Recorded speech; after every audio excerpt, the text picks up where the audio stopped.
Wala ka na bang iba pang alam na lugar na pwedeng puntahan ni Lucy? Hindi ko kayo nagpunta doon sa lumang bahay. Kay Lucy to ah. Tawagin mo na lang akong Senyor Manolo. So yun, kabalyero. Akin na ikaw natutulungan. Sisiguraduhin ko na ikaw ay makakabalik na ligtas at makikita mo ang iyong na pamilya. Kabayan! Hawakan niyo! Hawakan niyo! Wendy? Akala ko naman good boy ka, kaya hindi ako ang pinakasalan niya. Mali! Ginagawa namin ito sa iyo dahil ibababad ka at kakainin namin siya. Pinagpalit mo ko dun sa probinsya ng si Dulce. Ang sito. Kung ako ang pinakasalan mo, hindi ka sana tinakwil ng papa mo.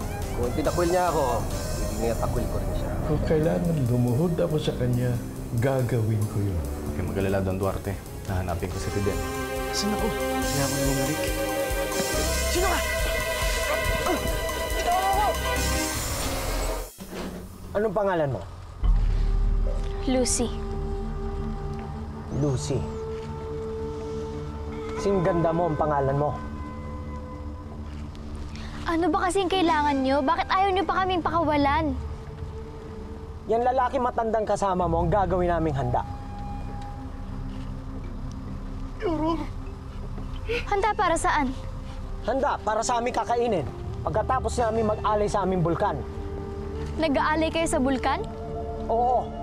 At ikaw ang iaalay namin.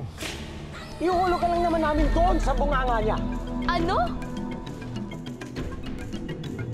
Bitawan mo ako! Bitawan mo ako!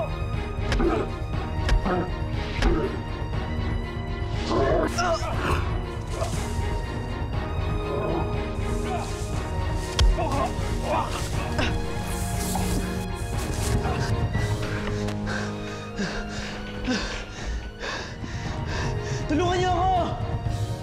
Hindi. Hindi ako papayag. At bakit hindi? Ako si Haring Kongking. At wala makakapagpigil sa akin na naisin. Wala akong pakialam kung sino ka man. Hindi tama yung ginagawa nyo. Hindi tama ang pumatay. Labas tangan! Hindi mo na ako ginalang? Ako ang hari at ako ang masusunod. Kailangan mo magbuwis ng buhay para hindi magalit sa amin ang aming bulkan. Hala! Kulin ang babae niya, natitali! Saan nyo ako dadalhin? Bitawan niyo ako! Bitawan niyo ako! Bitawan niyo ako! Bakit mo sa'yo, Senyorita? Sabi! Cuidate! Saan niyo siya dadalhin? Senyorita! Senyorita, cuidate! Desa? Mare? Dulce, Mare, ano? Hinahanap mo daw si Lucy? oo nga eh, kanina pa. Pero si Benji, nakita ko pa sa bahay kanina eh. Nauna lang kaming umalis kasi nga hahanapin namin si Lucy. Mare, saan kayo nagpunta yung mga batang yun? Alam mo, hindi ako mapakali. Sana naman wala masamang mangyari sa kanila. Si Reden, bakit di mo pa hanap sa asawa mo? Mare, wala dito si Reden. Alam mo ba, nag-away kaming dalawa? Naitulak niya ako ng... Hindi ko maintindihan dahil lang sa pagtatalo namin. Ano? Nagawa sa'yo ni Reden yun? Mali, napakabait ng asawa mo. Mare, ang laki na ng pinagbago ni Reden. Hindi ko na makita yung Reden na asawa ko sa kanya.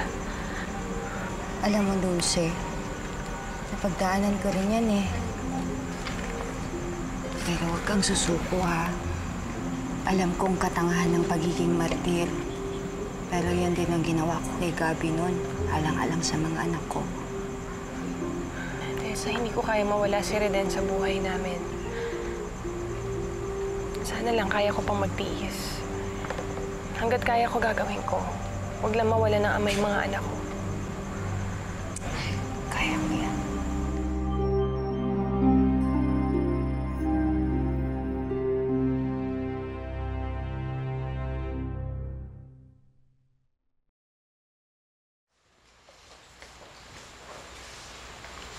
Nay, mahal na mahal kita. Alam ko may problema ka. Pero promise ko sa'yo, hindi na ako magiging pasaway. Nagiging mabait akong bata.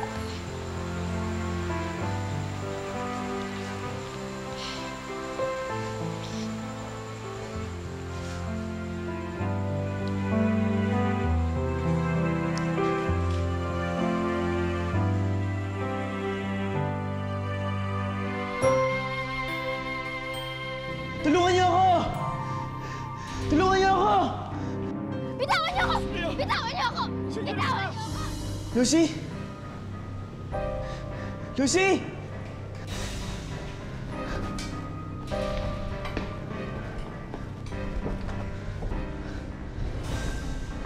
Lucy!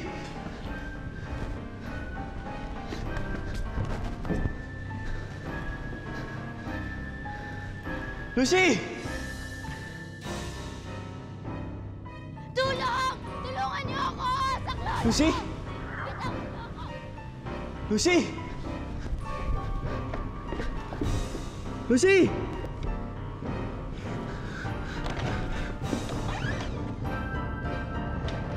Tulungan niyo ako! Saklolo! Bitawan niyo ako! Bitawan niyo ako!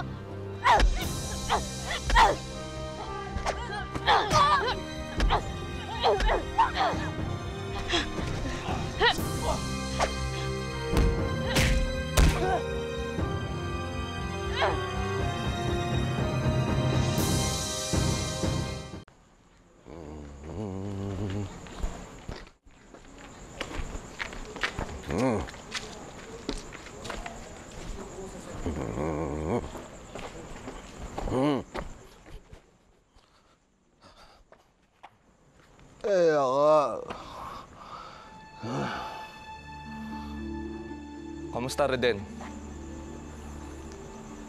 Ang usapan natin, may bibigay mong perang inutang mo bago sumikat ang araw. Pinapaalala ko lang sa'yo. Ibabalik mo sa akin ang inutang mo kasama ang tubo. Para ka naman lolokohin eh.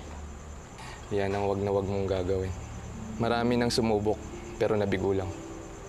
At kapag iniisahan ako, buhay ang kapalit. Tinatakot mo ba ako? Eh, pera lang yan eh. Walang problema sa akin yun. At kapag hindi mo nabayaran sa takdang oras, triple ang tutubuin nun. At kapag tinakbuhan mo ako, damay ang pamilya mo. At ikaw ang unang-una na itutumba ko.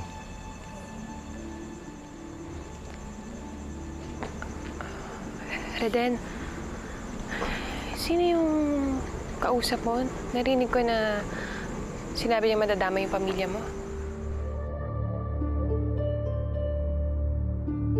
Ate, nilagyan mo na ba ng lason yan? Ano ka ba? Hindi ko pa pwedeng gawin yun sa kanya.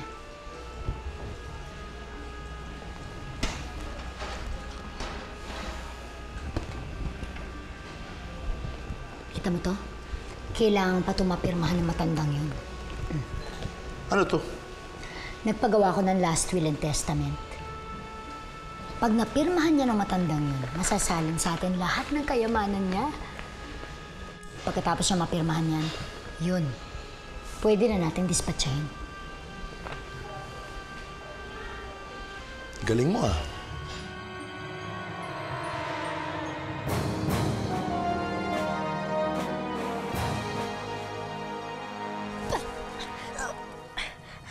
Salamat ah.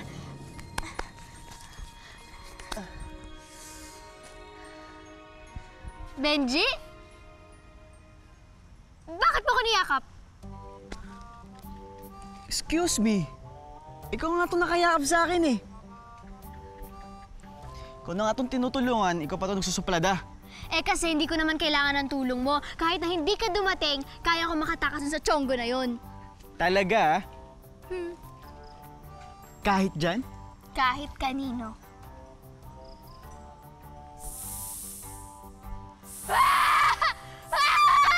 Benji! Ano? Tulungan mo ako! Ilayo mo ako doon! Mag-iisip muna ako dito. Pwedeng pakibilisan kasi baka mamaya pagkatapos mo mag-isip, nasa tiyan na ako nitong sawang to. Okay. Mangako ka. Mangako ka na di mo na ako susupladahan. Oo na, sige na! Manumpa ka na muna. Itaas mo yung kamay mo. Parang ganito. Pangako, hindi na ako magiging masungit kay Benji. Okay. Masyadong gagalaw ah. Magbibilang ako. Sabi ko 1, 2, 3. Takbo tayo. 1, 2, 3. Takbo! Walang yakapan mo ako iniwan! Sino yun, Reden? Ano yung sinasabi niya tungkol sa pamilya natin? Hindi ko lang yung sinasabi mo. Nagtatanong lang ng direksyon yun. Hindi eh, pero yun yung narinig ko. Mapag-aawayan ba natin to? Reden, may kailangan ka ba? Gusto mo ipaghain kita? Nagugutom ka ba? Hindi, inaantok na ako. Yung mga kailangan... Ito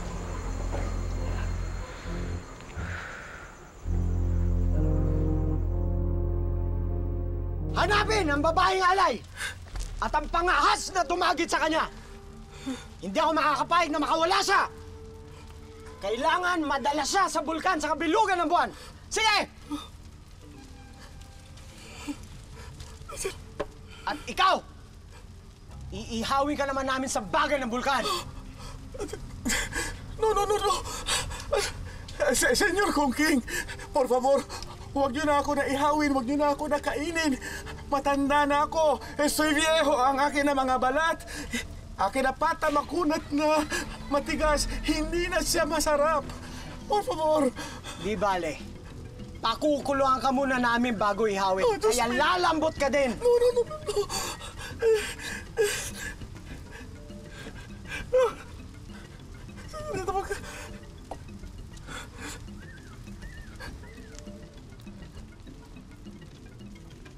Matabang! Dagdagan ng asin! Lasang gilik! Patuwirin! Pasakan ng tanglad!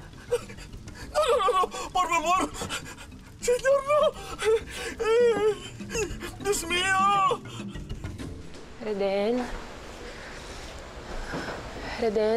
pwede ba tayo mag-usap? Ito ang tutulog ang tao eh. Buisit. Reden, hindi pa kasi umuwi si Benji eh. Wala pa siya. Ano mo, Dulce? Matanda na yon, ha? Babalik din yon. Baka paraning mo eh. Reden, masyado na malaking pinagbago mo ah. Hindi ka naman ganyan sa amin ng mga anak mo noon ah. Oh, ba't hindi ka pa natutulog? Maaga papasok mo bukas. Hindi. Hinihintay ko si Benji eh. Di ba nagpaalam naman yung anak mo sa atin na gagabihin siya kasi may gagawin silang school project? Hindi ako sanay matulog na hindi tayo kompleto eh. Dating na rin yun. Diyan na. Oh, Benji. Ha? Nakapahinharap ng tatay mo. Ang ganda ba? Oo, ano? Kamusta ang project mo? Ayun, natapos na namin. Baka bukas ko may submit. Sige, at least makakatulog na ako ngayon. Makagutom ka. Kumain? Ha? Gutom ako. Ganda. Muna tayo. Okay.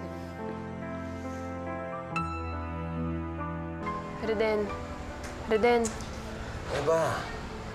Ba't pa kalabit ka ng kalabit? Nakita mo tutulog yung tao eh. Ha? Kung ayaw matulog, magpatulog ka. Sa labas na ka ako matutulog. Buisit ka.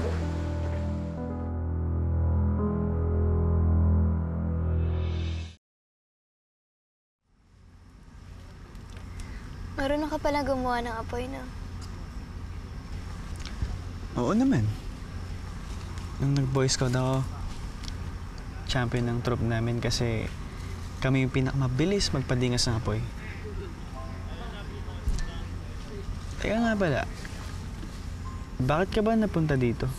Pumasok kasi ako dun sa lumang bahay nung nakita ko yung papa ko. Ha? Eh di ba patay na yung papa mo? Parang buhay na buhay kasi siya nung nakita ko siya dun sa loob ng kwarto. Dun sa may bintana. Nung pumasok ako dun sa isang pinto, napunta na ako dito. Ganun din yung nangyari sa akin. Kung saan ako napunta, hanggang sa mapadpad ako dito. May waga yung lumang bahay.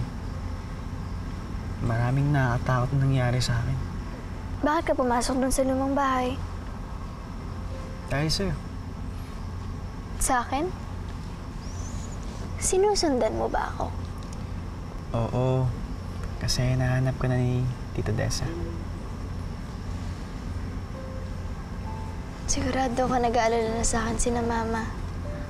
Kaya kailangan natin makalabas dito.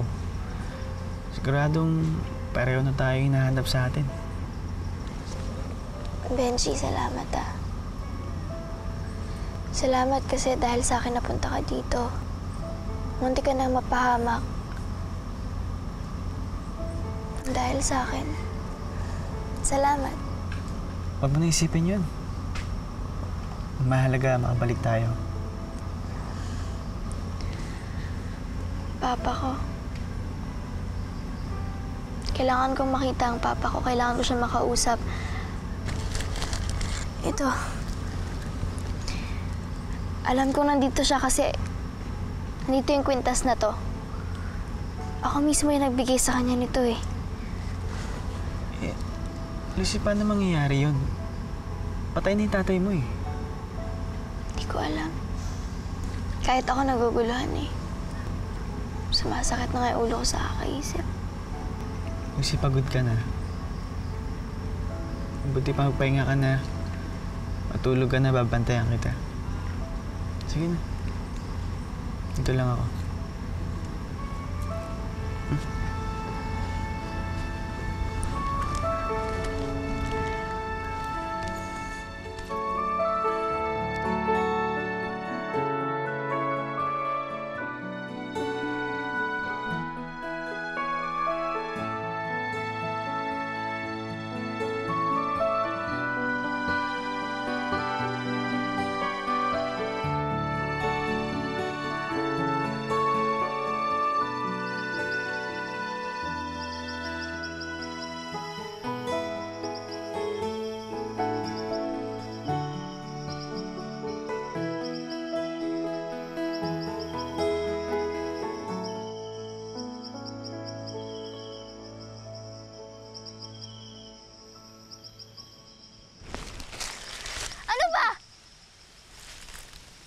Ba't mo ako niyayakap? Ikaw na nananching ka, ah. Oy! Ikaw nga to sumisiksik sa akin eh. Lumalayo na ako, niyayakap mo pa ako. Ginawa ko yun? Hindi na nga ako kumikibo eh. Naalibadbaran na nga ako eh. Sorry. Oh, ba't parang tumatawa ka pa? May nakakatawa? Uy, hindi ah. Nakasiwa nga ako eh. Uy! Uy! Ang ganda ng ibon, oh! Hello! Anong pangalan mo? Ako si Sumba! Ang imong sumbungera! Andito na ang alay! Nandito na ang alay! Ulihin niyo! Mga katribo! Nakita ko na sila! Nakita ko na sila!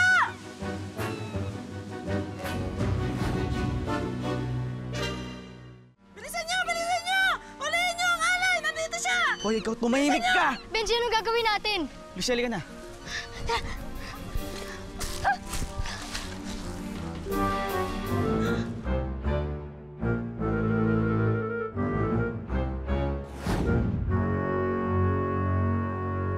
Nay, parang malungkot po kayo. Yung isang araw, nakita namin ikaw umiiyak. Huwag niyo lang akong intindihin, anak. Pagod lang ang nanay. Alam niyo, kayong dalawa, basta may kailangan kayo, sasabihin niyo lang kay nanay, ha? Kasi kahit anumang oras, andito lang ako para sa inyong lahat.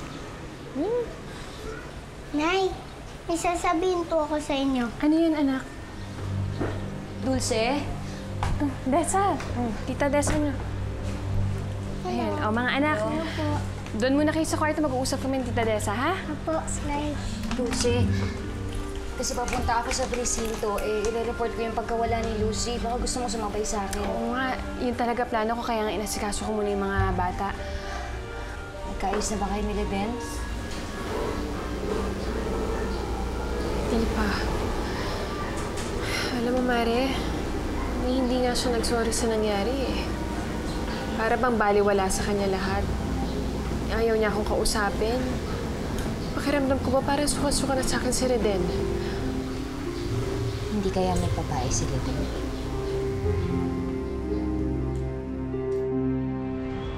Bakit dala-dala mo ang titulo ng bahay niyo? Isasanla ako eh. Meron akong babayarang utang. Alam ba ito ng asawa mo? Hindi. Ayos lang yun. Man, napakadaldal yung babae niya. Sakit sa tenga, nakakarita. Parang binibiyak nga yung tenga ko tuwing nagsasalita yan eh. Pareho lang naman kayo ng asawa mo, madaldal. Ano bang hiwalayan mo na siya kung hindi ka na masaya sa kanya? Gawin mo mga bagay na makakapagpasaya sa'yo. Life is too short, Ridel. Alam mo, darating tayo dyan. Ayusin ko muna tong buhay ko. Pero ang kailangan mo, di ba? Bibigyan kita. Paano? Kung ikikis mo ako.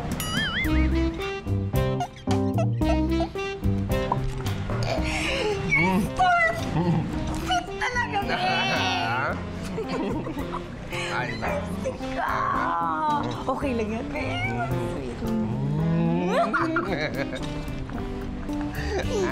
Para tayo mga high school. Pakawalan niyo na po kami dito!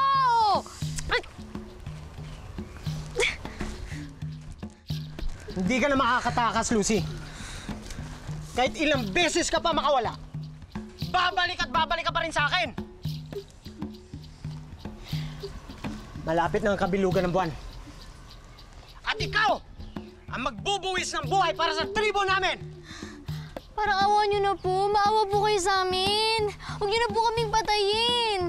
Matagal na kami naghahanap ng isang katulad mo. Isang magandang dalaga na makakapagpatigil ng pagsabog ng bulkan! Hindi po titigil ang pagsabog ng bulkan kung active volcano siya. Kahit na po ilang babae pa po yung ialay niyo, wala rin pong mangyayari. Hindi ako naniniwala! Basta ikaw ang iaalay namin! Sinabi mo na dalagang hinahanap din yung alay? Paano kung sabihin ko sa'yo may asawa na siya?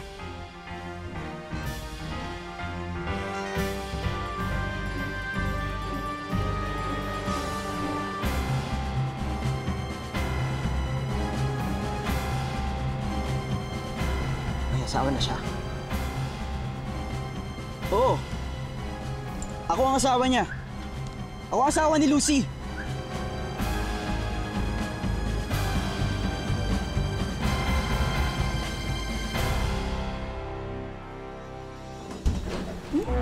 Hindi ko naman alam na nakikipagkita ka pala sa ex mo. Nabanggit sa akin ni Lucy, papasukin niya daw yung lumang bahay. Sinabi niya sa'yo yun? Sabi niya kasi, nakita niya daw yung tatay ninyo. May naaamoy akong masansang. Kung kailangan natin mag-ingat eh. Alam naman natin na mahiwaga itong bahay na to eh. Ready na ba kayo? Ready na ako. Ako din. Huwag ka mag-iskandalo dito, ha? Hindi ako mag-e-eskandalo dito kung wala kang ginagawang masama. Mabuti pa siguro, magkanya-kanyang buhay na lang tayo. Alis na ako! Mamili ka, babae. Iaalay ka namin o pupugutan ko ng ulo tong lalaking kasama mo. Wag! Wag!